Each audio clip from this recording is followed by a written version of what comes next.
Vamos a empezar con una breve reflexión bíblica que es muy pertinente en cuanto a este tema de renovar la mente y también resulta útil para el tema que nos toca hoy. Se fue otra vez. ¿Ahora qué hacemos? Ahí está. En Mateo 8, no es Mateo, es Marcos. Marcos capítulo 8, los versículos 22 a 35. Llegaron a Betsaida y le trajeron un ciego y le rogaron que lo tocara. Tomando de la mano al ciego, Jesús lo sacó fuera de la aldea y después de escupir en sus ojos y de poner las manos sobre él, le preguntó: ¿ves algo? Y levantando la vista, dijo: veo a los hombres, pero los veo como árboles que caminan. Entonces Jesús puso otra vez las manos sobre sus ojos y él miró fijamente y fue restaurado. Y lo veía todo con claridad. Y lo envió a su casa diciendo: ni aún en la aldea entres. Salió Jesús con sus discípulos a las aldeas de Cesarea, de Filipo, y en el camino preguntó a sus discípulos diciéndoles: ¿quién dicen los hombres que soy yo? Y le respondieron diciendo: unos Juan el Bautista, otros Elías, pero otros uno de los profetas. Él les preguntó de nuevo: pero vosotros, ¿quién decís que soy yo? Respondiendo Pedro, le dijo: tú eres el Mesías. Y él les advirtió severamente que no hablaran de él a nadie. Y comenzó a enseñarles que el Hijo del Hombre debía padecer muchas cosas y ser rechazado por los ancianos, los principales sacerdotes y los escribas, y ser muerto, y después de 3 días resucitar. Y les decía estas palabras claramente. Y Pedro le llevó aparte y comenzó a reprenderle. Mas él, volviéndose y mirando a sus discípulos, reprendió a Pedro y le dijo: quítate delante de mí, Satanás, porque no tienes en mente las cosas de Dios, sino las de los hombres. Y llamando a la multitud y a sus discípulos les dijo: si alguno quiere venir en pos de mí, niéguese a sí mismo, tome su cruz y sígame, porque el que quiera salvar su vida la perderá, pero el que pierda su vida por causa de mí y del Evangelio la salvará. Hace unos años escuché a un predicador que tomaba ese relato muy conocido de la confesión de Pedro juntamente con el relato anterior sobre el ciego de Betsaida. Y el predicador sugirió que de pronto el evangelista, a propósito, unió los 2 relatos. Es muy posible que Marcos quiera que nosotros como lectores notemos el paralelo entre el ciego y Pedro. El ciego ya ha recibido el toque de Jesús, pero su sanidad no está completa todavía. Jesús tiene que volver a poner las manos sobre sus ojos para ahora tener la vista restaurada. Y ahí está Pedro. Pedro logra ver con la ayuda de Dios que Jesús es el Mesías. Pero tan pronto como Jesús empieza a hablar del camino que tiene por delante, de sufrimiento, de cruz, ahí Pedro dice: no, Señor, por favor, nada de eso. Solo está viendo en parte. No está viendo el cuadro completo. No está viendo con claridad. Parece que nos abandonó otra vez el sistema. ¿Podemos pedir, por favor, que dejen en pantalla lo que es la diapositiva? No necesitamos ver al predicador. A ver, el anterior, sí, qué bueno, excelente, ahora sí. Incluimos en la lectura los últimos 2 versículos, donde Jesús deja bien claro que el camino que le toca a él también le toca al discípulo. Ser discípulo, ser cristiano, significa negarse uno a sí mismo. Significa tomar su cruz, significa seguirle las pisadas a aquel que terminó en la cruz. Una de las tentaciones más típicas del nuevo creyente, el creyente joven, es pensar, ya hemos llegado. En la euforia de conocer al Señor, nos parece que todo es nuevo, todo problema está solucionado. Es sorprendente cuántos convertidos recién convertidos, andan por ahí tratando de convencer a sus amigos, a sus familiares, a todo el mundo, que ahora son santos. Y lo grave es cuando parecen convencerse a sí mismos. Nuestro caminar con el Señor es una historia de toda la vida. En su amor y en su gracia no nos deja donde estamos. Yo llevaba casi 30 años en la vida cristiana, era misionero, era profesor de seminario, cuando el Señor por fin me confrontó con mi propio legalismo. Descubrí que yo era un fariseo cristiano. Tuve que aprender qué es la gracia del Evangelio. Algunos somos alumnos muy torpes, muy lentos. Cuando el Señor empieza a confrontarnos con respecto a nuestra forma de pensar, nuestra forma de vivir, no es fácil. Cambiar es difícil, cambiar es doloroso, toma tiempo. Y el Señor tiene que animarnos de que el cambio sí es posible, de que no estoy condenado a seguir con ese pecado, con ese hábito, con esa personalidad que ya sé que no es parte del plan de Dios para mi vida. Vamos a orar otra vez y vamos a usar este texto del Salmo 138 como base de la oración. Oremos.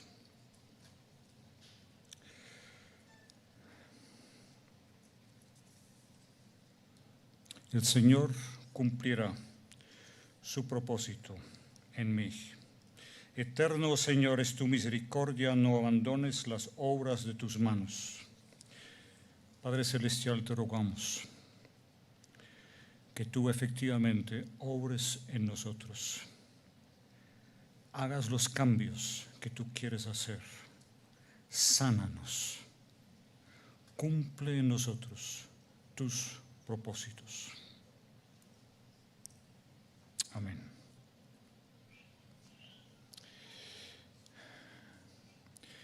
En la reunión de septiembre del año pasado, Juan José Correa presentó una exposición sobre el tema de la sexualidad. Estaba explorando pautas bíblicas sobre el tema y enfatizando la belleza de la sexualidad como don de Dios. Hoy se presenta un enfoque más concreto sobre el tema de la homosexualidad, para guiar la reflexión entre cristianos sobre lo que ocurre en la sociedad y la cultura alrededor. El tema es pertinente, porque la Biblia sí trata de este tema y la Biblia condena explícitamente la práctica homosexual. Un texto como Levítico 18, 22, no te acostarás con varón como los que se acuestan con mujer, es una abominación. Y en el Nuevo Testamento,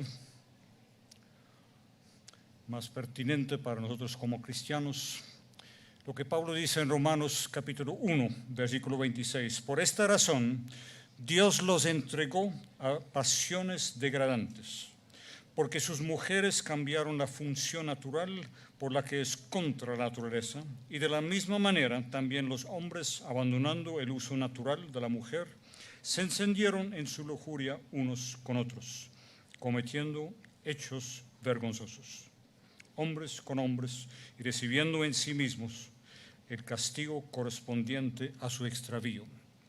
Y así hay otros textos en el Nuevo Testamento, 1 Corintios 6, versículo 9, 1 Timoteo, capítulo 1, versículo 10, donde se toca el tema, donde se menciona específicamente a los homosexuales, ya que a veces se habla del término afeminados, que también está en 1 Corintios 6, versículo 9, tengan cuidado con usar ese término y con sacar conclusiones del término.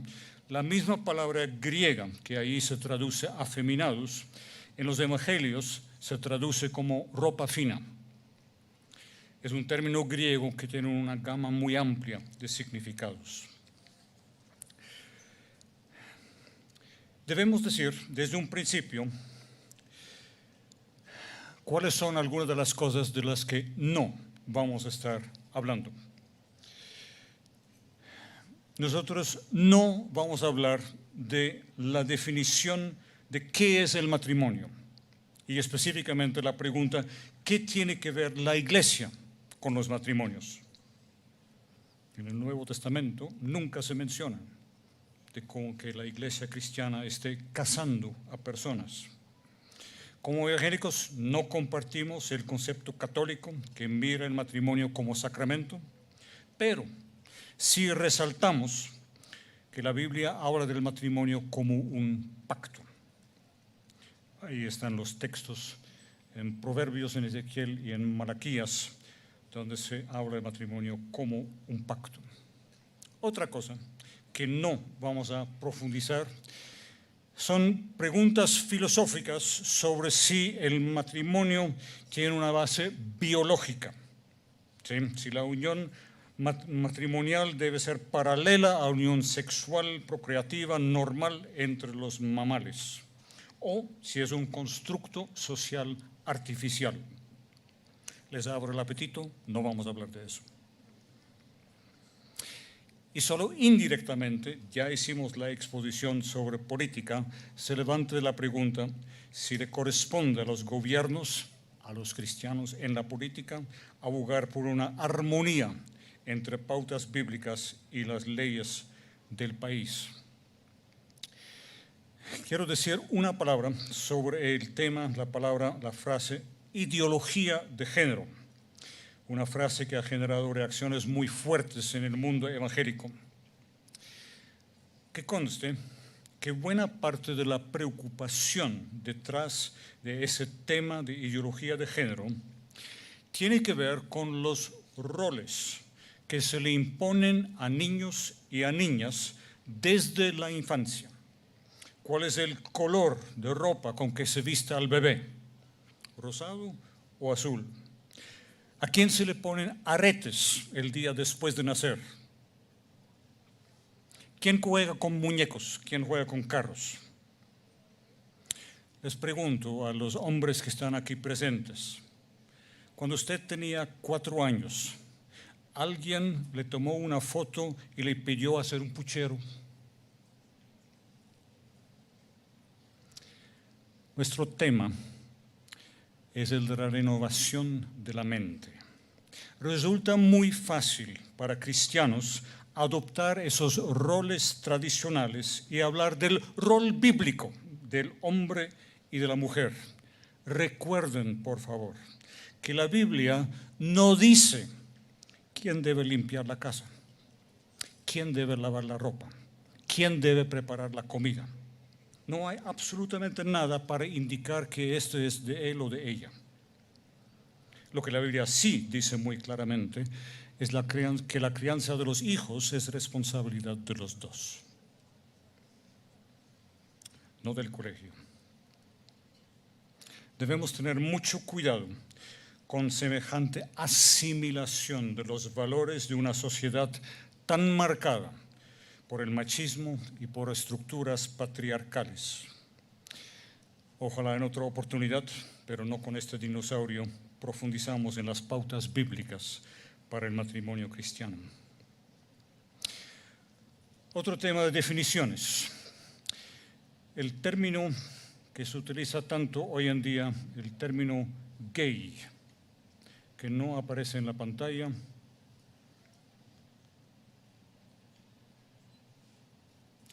Debe ser por ello ser dinosaurio que la tecnología deja de funcionar. Eso, qué bueno. No voy a usar el término gay en esta charla porque, según yo lo veo, el término hace referencia a lo que es la militancia de aquellos que en el último medio siglo han luchado con tanto éxito para cambiar la perspectiva en cuanto a homosexuales y otros dentro de la cultura occidental. Han logrado unos cambios realmente sorprendentes, aun cuando a veces las circunstancias no son propicias. Aquí en Colombia, los homosexuales han luchado para acabar con la discriminación, pero el artículo que tenemos sobre discriminación en la Carta Política no tiene que ver con el tema de la homosexualidad. Ahí lo tienen. Todas las personas nacen libres e iguales ante la ley, recibirán la misma protección, trato de las autoridades y gozarán de los mismos derechos, libertades, oportunidades, sin ninguna discriminación por razones de sexo, raza, origen nacional o familiar, lengua, religión, opinión política o filosófica. Los homosexuales no son un sexo diferente al lado de masculino y femenino. ¿Sí?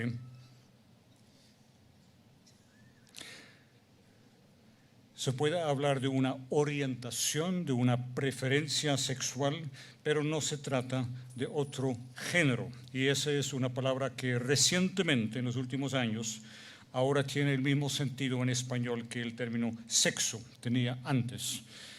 Por presión desde el lado inglés, ahora usamos en español también género para hablar de masculino, femenino. Antes era un término apenas en la gramática.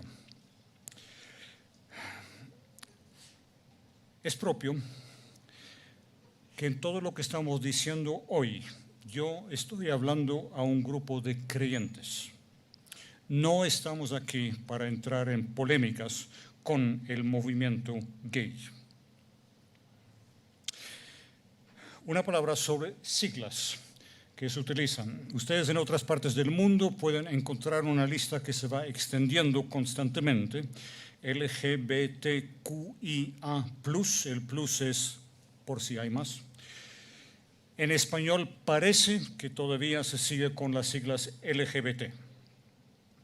Noten, por favor, en lo que vamos a decir hoy, nuestras observaciones solo tienen que ver con las primeras tres siglas, LGB. El tema de los transexuales, aunque a veces la T también se utiliza para otras cosas, para denotar otros grupos.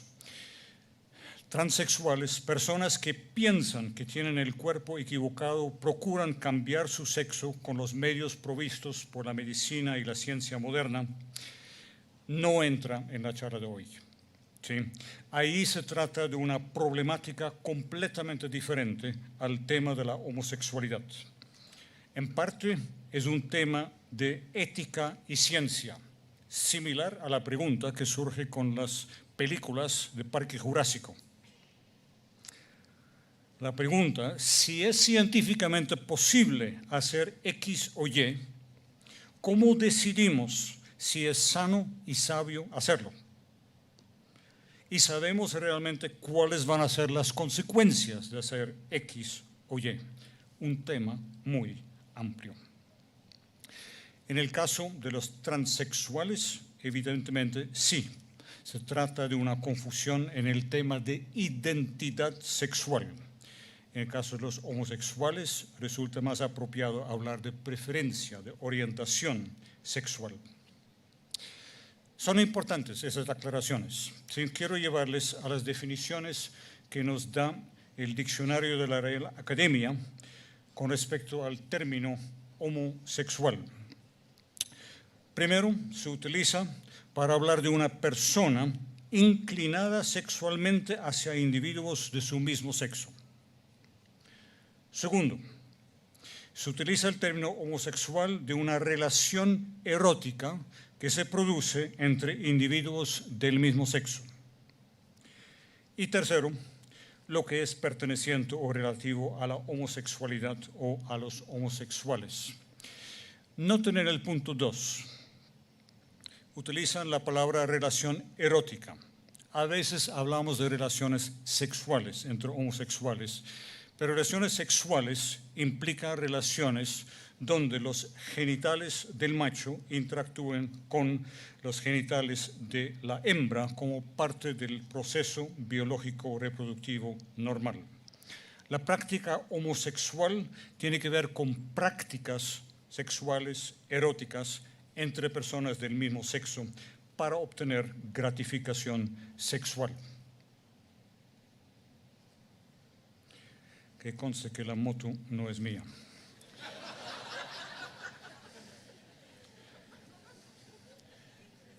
Si podemos volver al eso. Que conste que la prohibición bíblica de la que estamos hablando tiene que ver solo con la segunda de las tres definiciones. ¿Sí?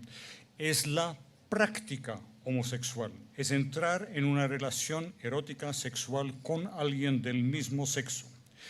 La condena bíblica no se da frente a la inclinación sexual, sino frente a la práctica, lo que la persona hace. Es importante recordar esto porque vivimos en un entorno donde se tilda a una persona de marica porque se viste o camina o habla de una forma rara, forma diferente. No existe ninguna prohibición bíblica frente a eso. Recuerden Romanos 12:2. No os conforméis. Nosotros estamos en una cultura colombiana que tradicionalmente es profundamente anti-homosexual. Resulta muy preocupante ver a creyentes siguiendo la corriente del entorno, en vez de tener una actitud bíblica. Mucho cuidado con eso de juzgar a un hombre porque lo ven como afeminado. Que conste que la lista de cosas que se consideran afeminados cambia de un contexto a otro. Ustedes pueden imaginarse algo más afeminado que el artista de flamenco en España. No voy a hacerlo levantar. ¿Cómo se viste el matador antes de enfrentar al toro? En ambos casos, en España, se trata de una celebración de la masculinidad. Déjame decir una palabra más sobre este tema. Hay personas que tal vez por sus propias luchas e inseguridades tienen un olfato muy fino para detectar cuando otra persona está luchando en el tema sexual. Ahí es donde entra el chantaje. ¿Qué pasa en nuestro mundo evangélico obsesionado con el tema de la homosexualidad? Aquí una palabra, un susurro, puede acabar con la vida, con el ministerio de otra persona.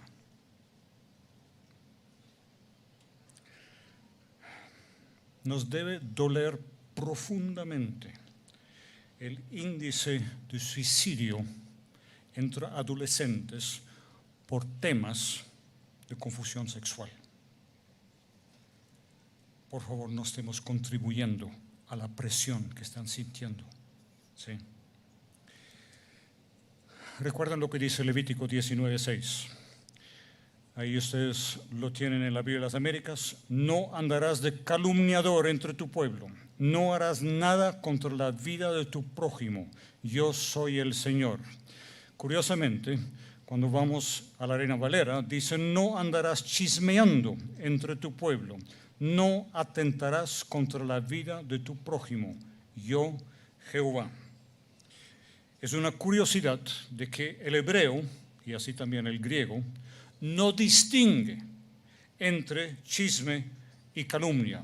Nosotros decimos que chisme es decir algo que es verdadero, pero para dañar a otra persona. Mientras que calumnia es algo falso, para dañar a otra persona. La Biblia mira los dos como iguales. Usted está hablando para hacerle daño a otro. es atentar contra la vida del prójimo. De ahí les presento mi nueva versión postmoderna de Mateo 5, 21 y 22. Habéis oído que se dijo a los antepasados, no matarás, pero yo os digo que cualquiera que diga marica a su hermano será reo de infierno de fuego. Pronto saldrá a la luz esta nueva versión de la Biblia.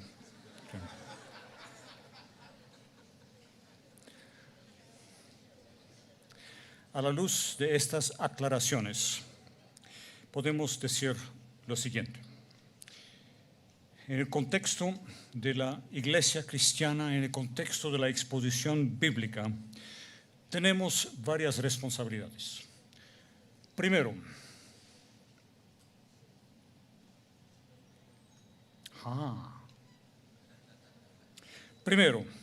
identificar claramente aquellas prácticas sexuales que la Biblia condena, inmoralidad sexual, adulterio, bestialidad, y ahí se incluye la práctica homosexual. Segundo, recordar que cuando encontramos esas prácticas en la Biblia, siempre se encuentran en el contexto de una lista de pecados que se condenan con igual seriedad. Envidia, pleitos, engaños, homicidios, ladrones, avaros, borrachos, difamadores, estafadores, secuestradores, mentirosos, etc. Ahí tienen 3 textos que estoy citando. En esas listas los homosexuales no ocupan ningún lugar especial. Tercera responsabilidad. Insistir en el gran mandamiento. Estamos llamados a amar al prójimo. A los creyentes no nos corresponde pedirle al prójimo que primero abandone su forma de vivir antes de nosotros amarlo. Así no funcionan las cosas. Y así también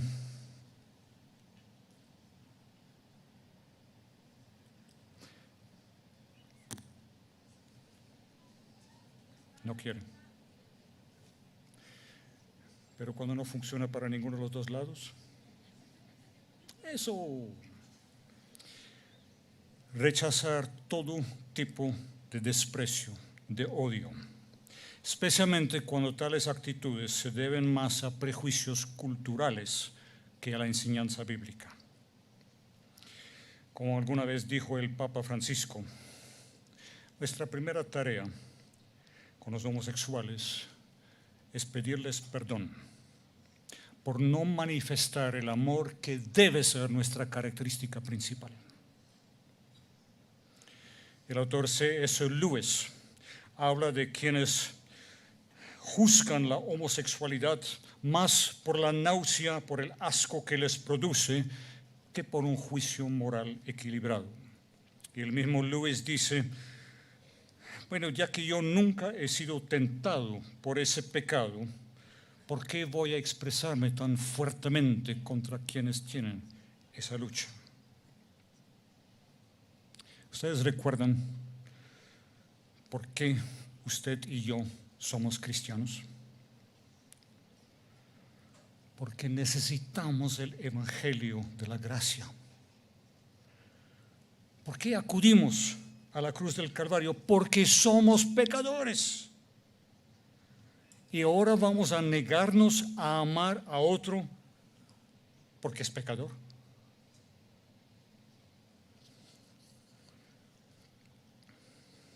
En septiembre hablamos de la renovación de la mente, hoy otra vez, y en septiembre mencionamos el tema de la autocrítica. Una pregunta que como iglesia cristiana debemos hacernos: ¿cuál es el ambiente que proveemos dentro de la comunidad cristiana para quienes luchan con este problema?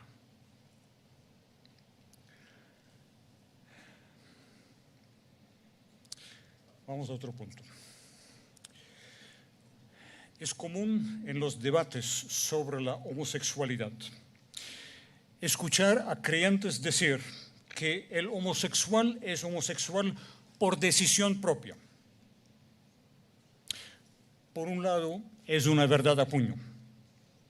Cuando los novios tienen relaciones sexuales antes del matrimonio, lo hacen por decisión. La persona que busca imágenes pornográficas en línea o donde sea, lo hace por decisión. Cada vez que se busca gratificación sexual hay una decisión de por medio.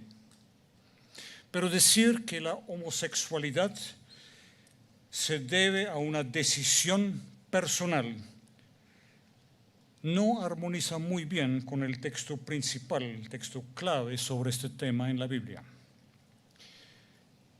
Aquí está el texto de Romanos 1, 18, 32. No vamos a leerlo todo, está aquí y está también en la siguiente fórmula hasta el versículo 32. Hasta ahí. Léanlo, por favor. Ustedes van a encontrar de que en esta sección el apóstol Pablo no presenta la práctica homosexual como la decisión pecaminosa del individuo. Él lo presenta como el resultado de una sociedad y una cultura que ha dejado a Dios a un lado. Las personas de quienes está hablando el apóstol, los ellos, que menciona desde el versículo 21 hasta el 32, han decidido no reconocer, no agradecer a Dios. Pensando ser sabios, se hicieron necios y optaron por la idolatría en lugar de la adoración a Dios. Y es por causa de eso que Dios los entregó. En estos versículos, ustedes ven en el 24, por consiguiente, Dios los entregó. En el versículo 26, por esta razón, Dios los entregó a pasiones degradantes. Y así también en el 28, como ellos no tuvieron a bien reconocer a Dios, Dios los entregó una mente depravada. Es el resultado no individual, sino de una sociedad tan inteligente, tan educada, tan sabia, que habían decidido abandonar a Dios. Vamos a profundizar un poco más en este texto, pero quiero traer a colación una cita de un libro de un autor colombiano bastante conocido. Ustedes han escuchado hablar de Héctor Abad Faciolince.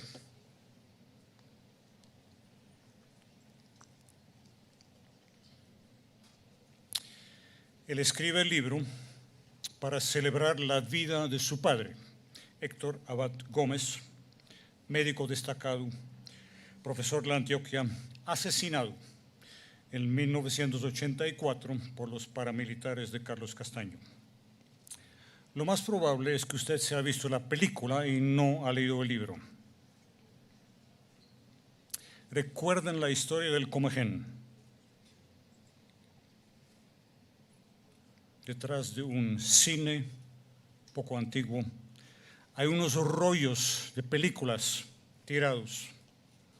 Y hay dos comejenes que están comiendo ese celuloide y el uno le dice al otro, no está mal, pero me gustó más el libro.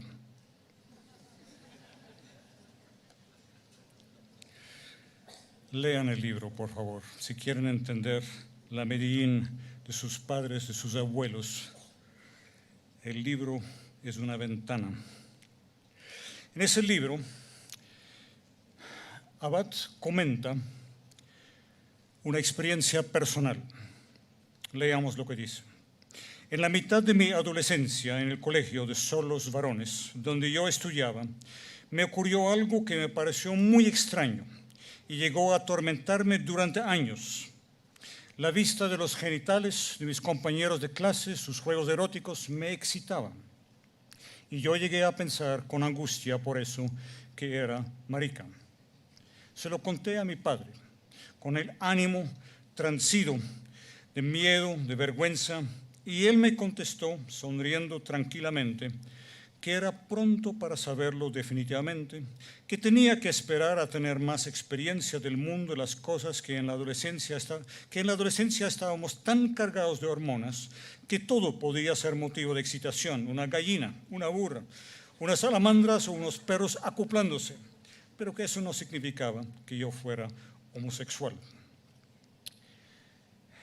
En la página siguiente, Abad cuenta de que su padre no lo presionó, pero sí pagó por las consultas cuando el joven quería ver a un psiquiatra y un psicoanalista.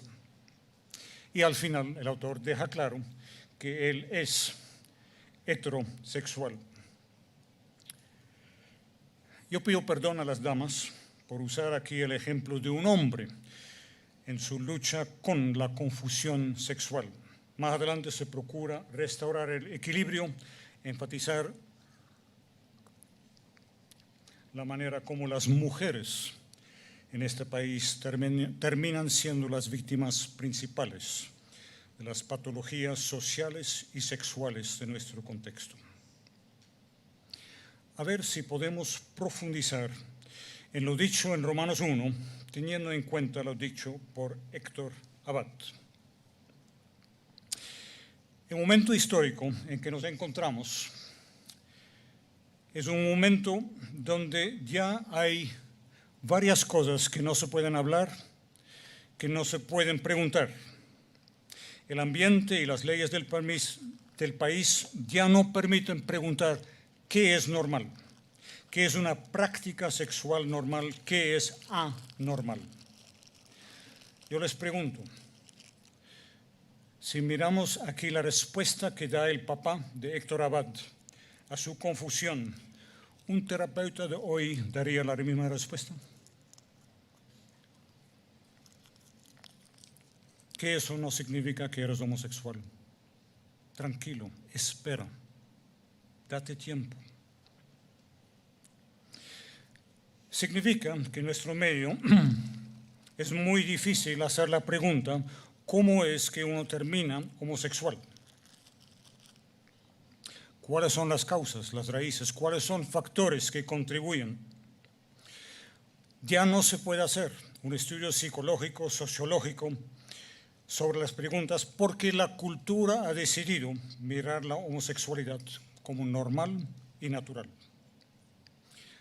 Hace años yo me encontré en una librería de segunda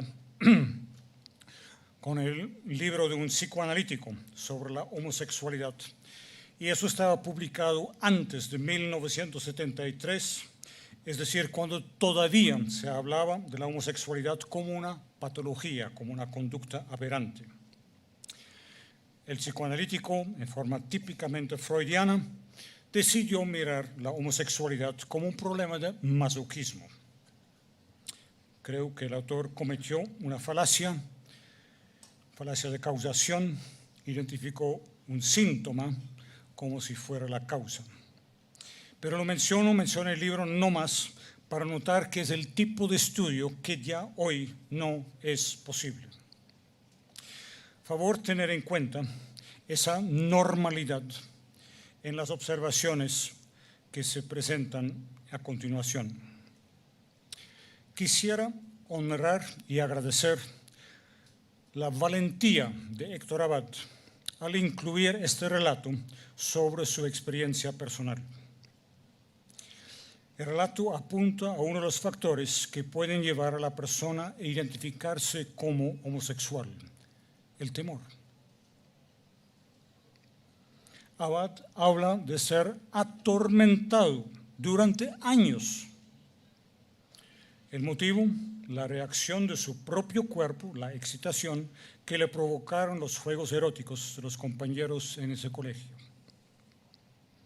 Dice Abad que cuando por fin comentó la situación con su papá, tenía el ánimo transido de miedo y de vergüenza. Él tuvo la suerte de un padre comprensivo, además médico, quien lo pudo tranquilizar, quien le aseguró de que no había nada raro o anormal en lo que pasaba en su cuerpo. ¿Qué tal la persona que no se encuentra con ese ambiente comprensivo? La persona que está condenada a seguir atormentado por el miedo, por la vergüenza. Cuando ustedes escuchan testimonios de aquellos que hablan del gran alivio, del sentido de liberación, cuando ellos por fin se declararon públicamente homosexuales, cuando salieron del closet. Noten que en esa sensación de liberación puede ser sencillamente el ya no tener que vivir con las dudas. ¿Soy? ¿No soy? El miedo de ser descubierto, de que alguien sospeche o diga algo. El temor, uno de los factores claves que juegan aquí.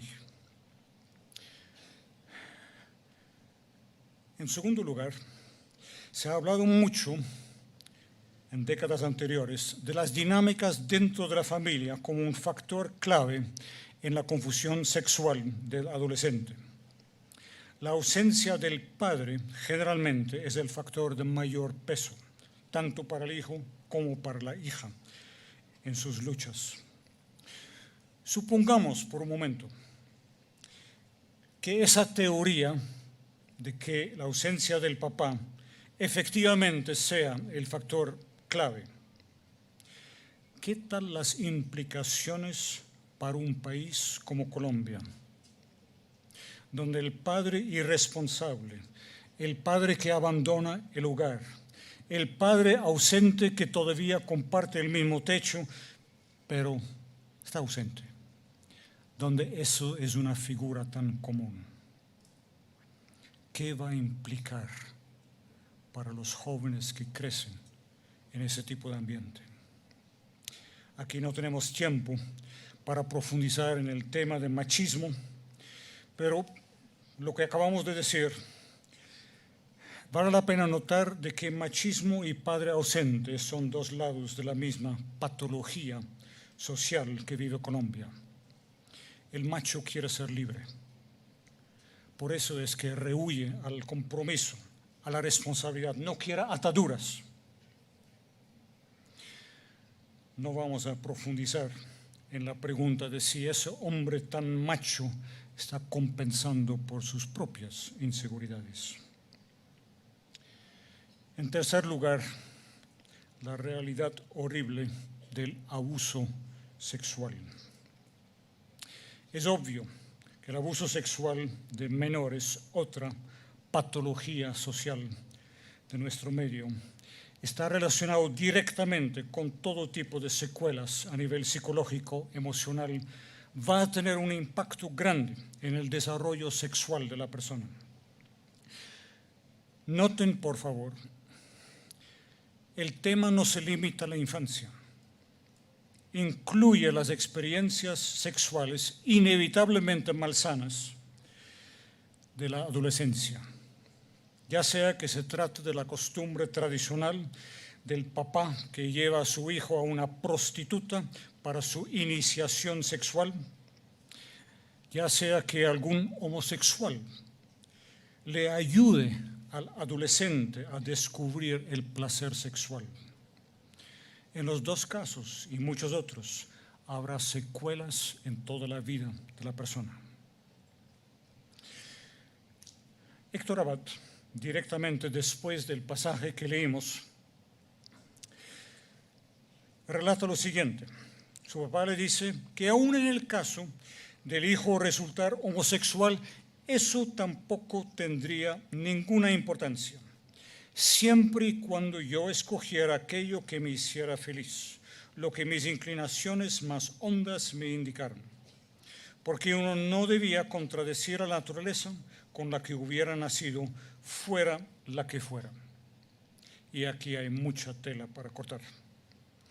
Pero primero, que conste que la actitud de todo padre cristiano debe ser que su amor es incondicional, que él seguirá amando a su hijo, a su hija, sin importar la confusión que esté viviendo, sin importar los errores que cometa, sin importar la decisión en cuanto a estilo de vida que decida adoptar para el futuro. Los que luchan con la confusión sexual ya tienen suficiente que enfrentar. Por favor, no utilicen su amor como un medio de presión para tratar de influenciarlos. Pero aquí tenemos que profundizar en esto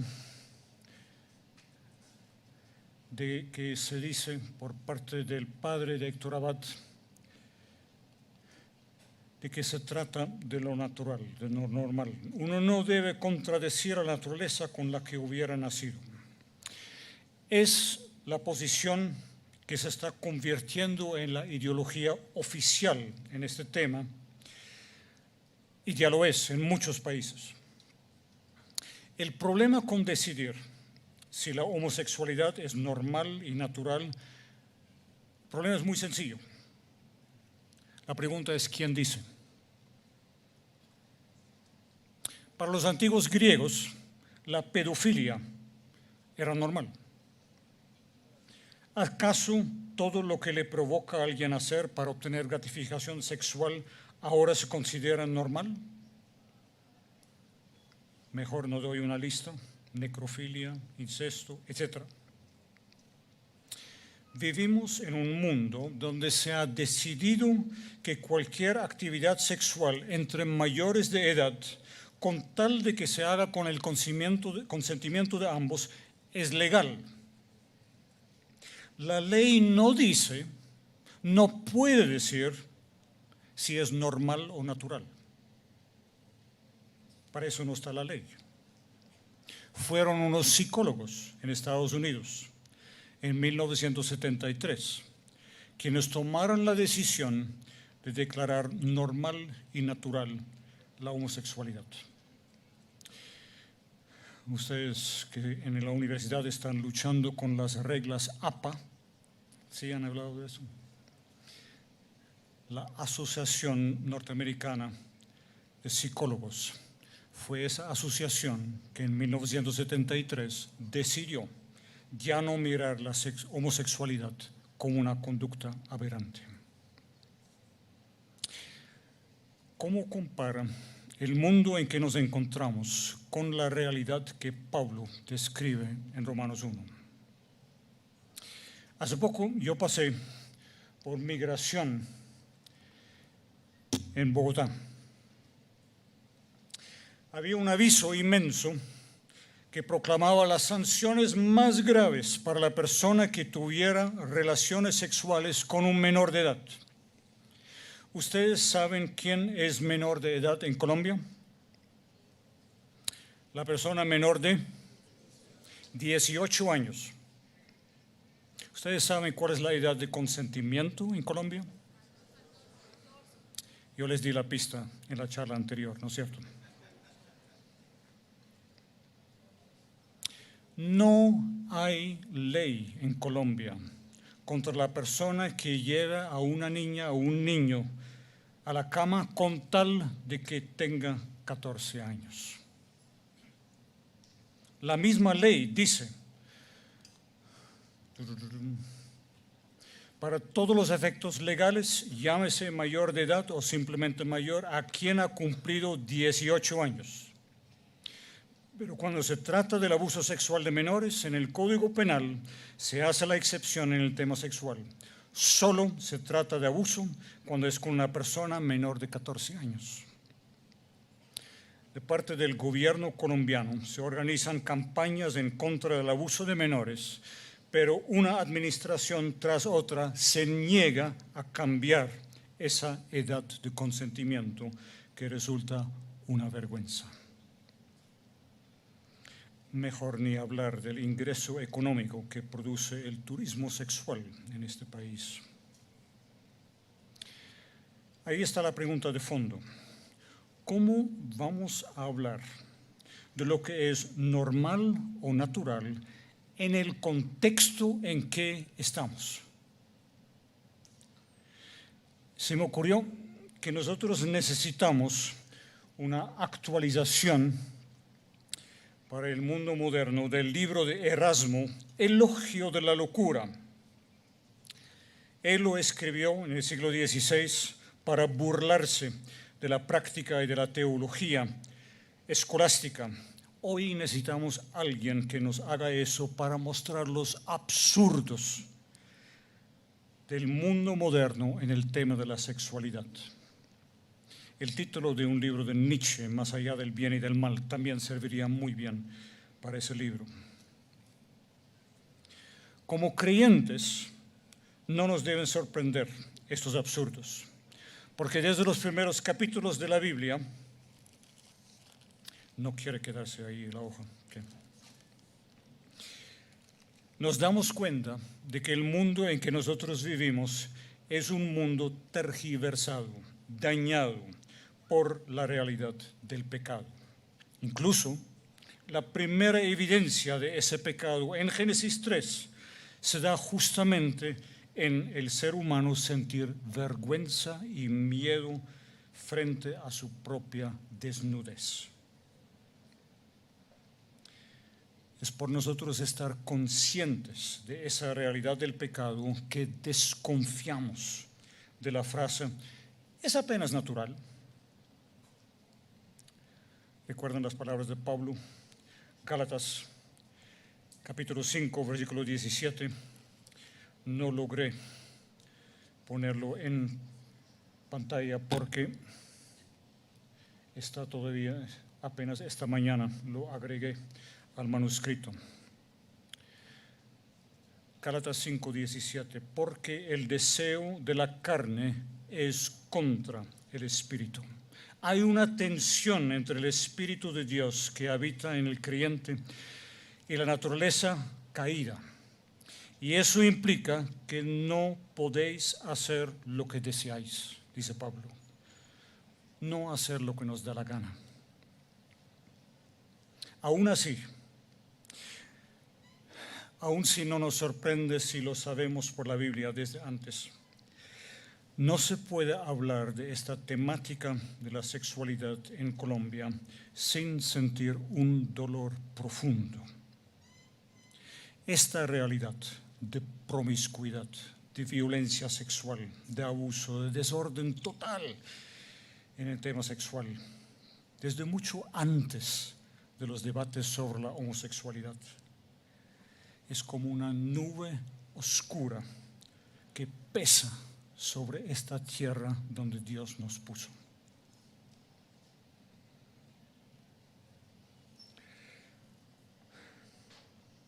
Ya se ha mencionado la incidencia tan alta en nuestro medio del abuso sexual de menores, más que todo, pero no exclusivamente, contra las niñas.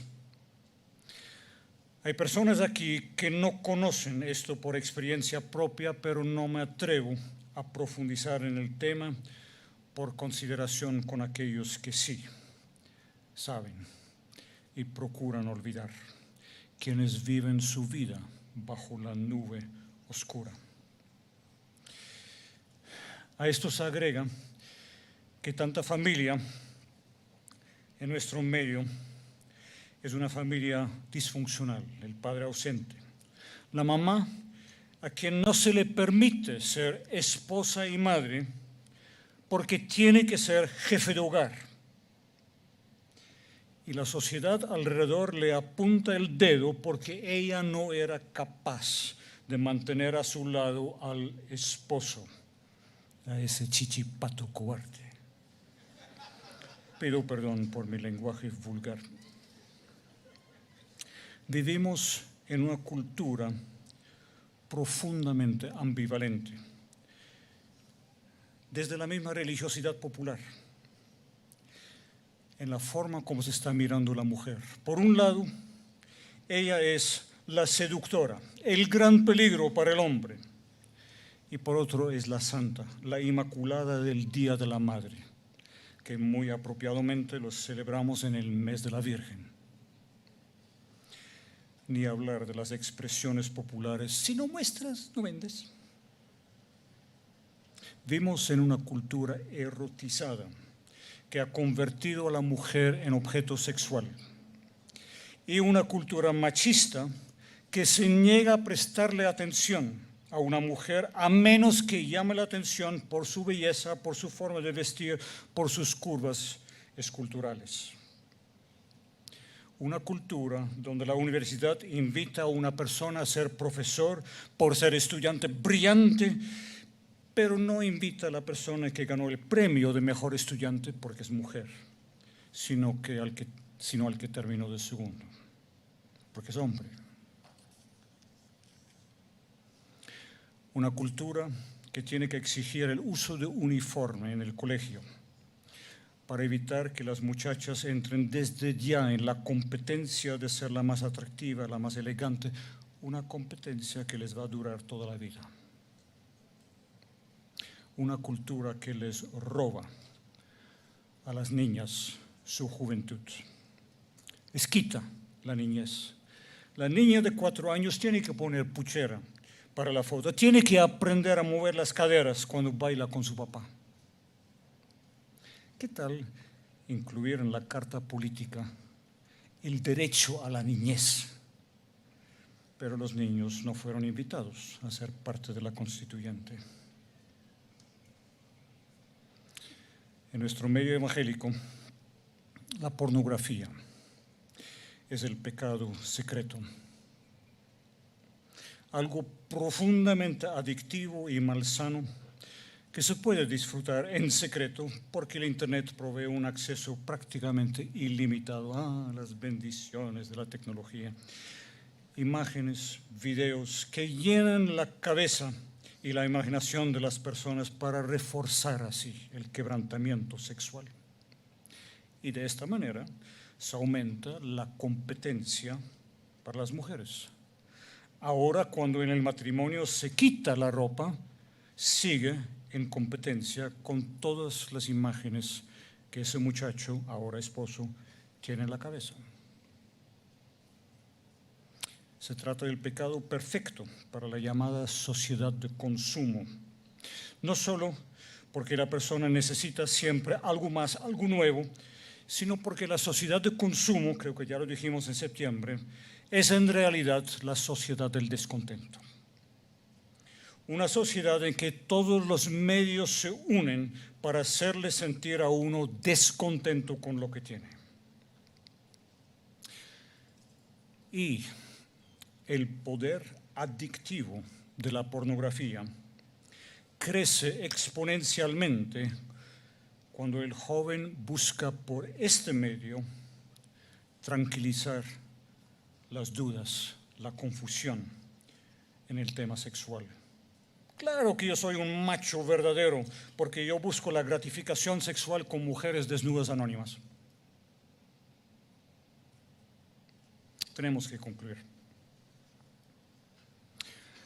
Cuando hablamos de los diferentes sentidos de crítica, en septiembre enfatizamos la autocrítica. Aquí vuelve a surgir la pregunta: ¿qué tipo de cristiano, qué tipo de iglesia vamos a ser?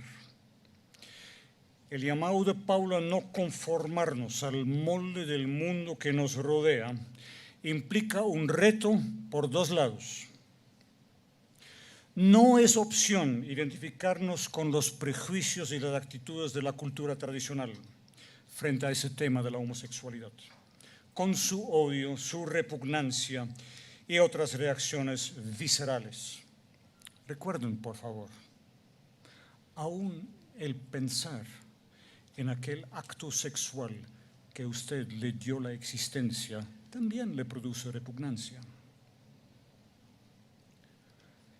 No es una opción.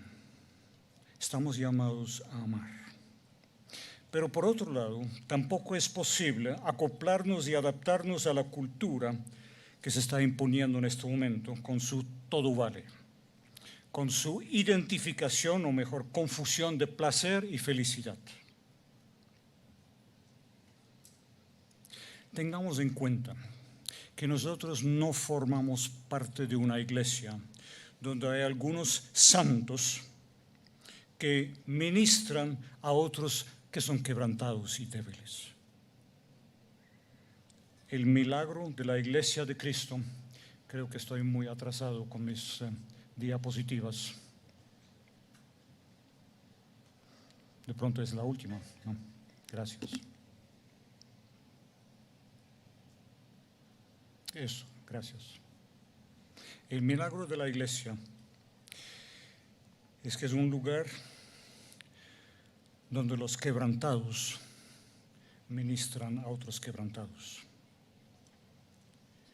Somos llamados a ser como el padre del hijo pródigo, que recibe al hijo extraviado con los brazos abiertos, y nos resulta más fácil porque nosotros fuimos recibidos en esos mismos brazos abiertos. La autocrítica significa también reconocer a nivel personal las inseguridades, los temores, la confusión, lo que hay dentro del propio corazón. Pues, algunos de ustedes seguramente han escuchado del Ministerio de Alcohólicos Anónimos, ¿sí? Ya ahora tiene variaciones para otras adicciones. Generalmente, lo que como cristianos especialmente valoramos de Alcohólicos Anónimos, como parte de su método para ayudar al alcohólico, es que insiste en la importancia de reconocer que hay alguien, una fuerza más grande que yo, y que yo solo no puedo superar este problema.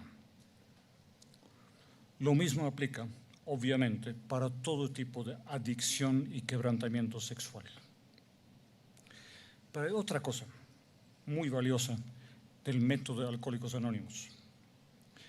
Cuando uno se levanta, eso sí debe estar ahí. Cuando uno se levanta para compartir con el grupo cómo va, cómo anda, empieza uno por decir: este es mi nombre, yo me llamo y yo soy alcohólico. La honestidad, uno de los pasos más importantes para encontrar sanidad. Yo soy Teo, yo soy adicto. Por favor, no cometan el error de pensar: yo estoy bien porque no he pasado por aquella experiencia, por esta situación.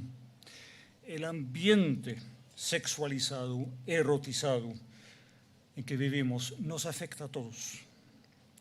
Es más saludable procurar entender cuáles son las diferentes formas en que las experiencias del pasado, la realidad de la cual formamos parte, inciden en nuestros propios conceptos, en nuestra conducta, en nuestras expectativas. Cuando contemplamos el matrimonio, si ya somos casados y estamos todavía con una cantidad de conceptos en la cabeza que necesitan cambiar. Nosotros somos cristianos porque sabemos que somos pecadores. No estamos aquí para convencer a los demás que ahora somos santos. Estamos aquí para decir que hay esperanza, porque nosotros mismos hemos encontrado esperanza en el Señor. No es fácil buscar ayuda. Todos quisiéramos el toque mágico que de un momento a otro nos cambia, nos transforma y nos convierte en seres perfectos. Como dice la película, soñar no cuesta nada. Pero así no es la pedagogía de Dios. Así no es ninguna pedagogía.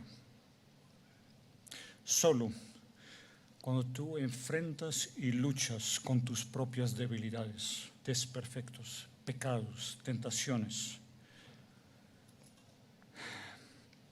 vas a conocer de veras el amor, la gracia de Dios. Solo por ese camino podrás también ayudar a otro en sus luchas. Hay esperanza.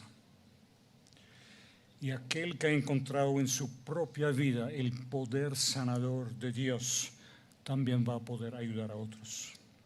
Ahora puedes decirles: sí hay esperanza.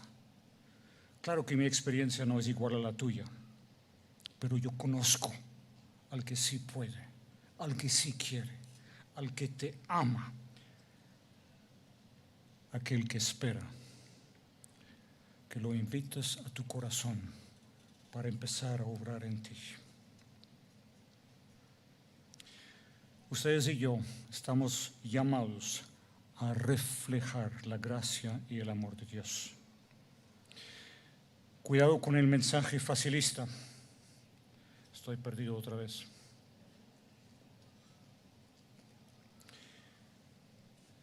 Ven a Cristo y todos tus problemas se solucionan.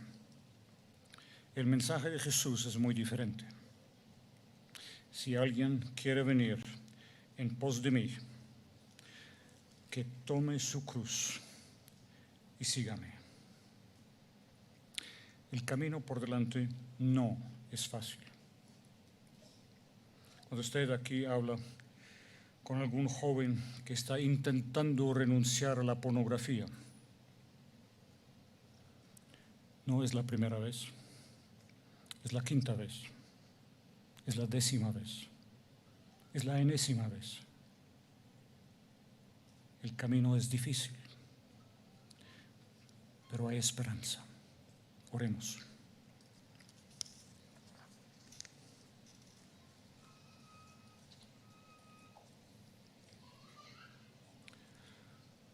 Padre Celestial, queremos darte gracias por invitarnos a este lugar.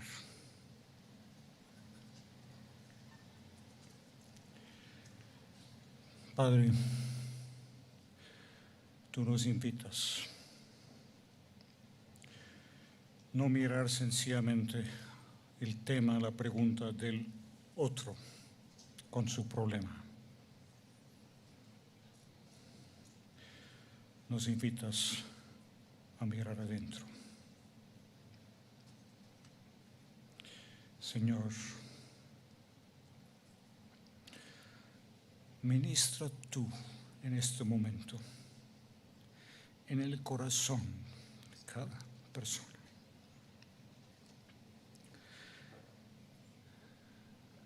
Ayúdanos, Señor, a ser honestos. Ayúdanos a reconocer que hay problemas, que no estamos sanos. Te necesitamos a ti. Señor, te ruego especialmente por aquellas personas que ya se han convencido a sí mismos que no hay esperanza. Señor, rompe, quebranta, por favor, esas cadenas del desespero. Ministra tú. Y que cada persona que está aquí presente, cuando más tarde hoy, mañana por la mañana, se encuentra solas,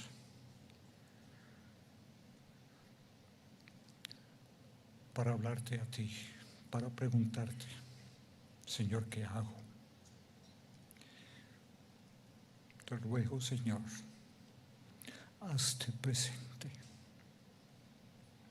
Que esta persona pueda conocer tus brazos abiertos, tu amor, tu gracia.